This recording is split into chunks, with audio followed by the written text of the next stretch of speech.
సామాజిక రుగ్మతల పరిష్కారాలకు నాటకాలు దివ్య ఔషధాలని రోటరీ జిల్లా గవర్నర్ కె శరత్ చౌదరి అన్నారు. అందరూ సమిష్టి కృషితో వాటిని బతికించుకోవాల్సిన అవసరం ఉందని పిలుపునిచ్చారు. బాపట్ల జిల్లా మార్టూరు మధ్య సత్యనారాయణ కంపెనీ ఆవరణలో శ్రీకారం కళా పరిషత్ ఆధ్వర్యంలో నిర్వహించిన తెలుగు రాష్ట్రాల నాటిక పోటీలను శరత్ చౌదరి తిలకించారు. 15 ఏళ్లుగా మార్టూరులో నాటిక పోటీలు నిర్వహించడం అభినందించాల్సిన విషయమన్నారు. ఈ పోటీల నిర్వహణలో మార్టూరు రోటరీ క్లబ్ భాగస్వామ్యం కావటం సంతోషంగా ఉందన్నారు. ఈ పోటీలో భాగంగా కపిరాజు, జనరల్ బోగీలు, సత్యం, ఋతువు లేని కాలం, గురి తప్పిన వేట, 27వ మైలురాయి తదితర నాటకాలను ప్రదర్శించారు.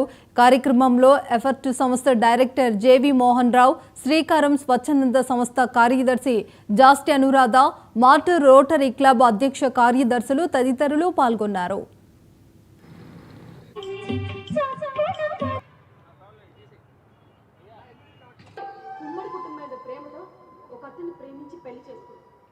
ఇంటి నిండా తమ్ముళ్ళు, చెల్లెళ్ళు, పెద్దోళ్ళపైన ముసలు మధ్య మధ్యలో ఇలాంటి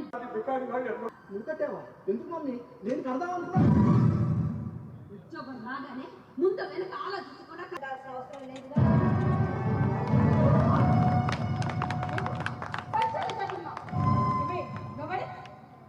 ఏం మాట్లాడుకోలే మన గురించి కాదు. ప్రాపకం దీని మీద ఆదాయం వచ్చేలా నేను ప్లాన్ చేస్తున్నాను. మీ తర్వాత ఇది మురళి కదా,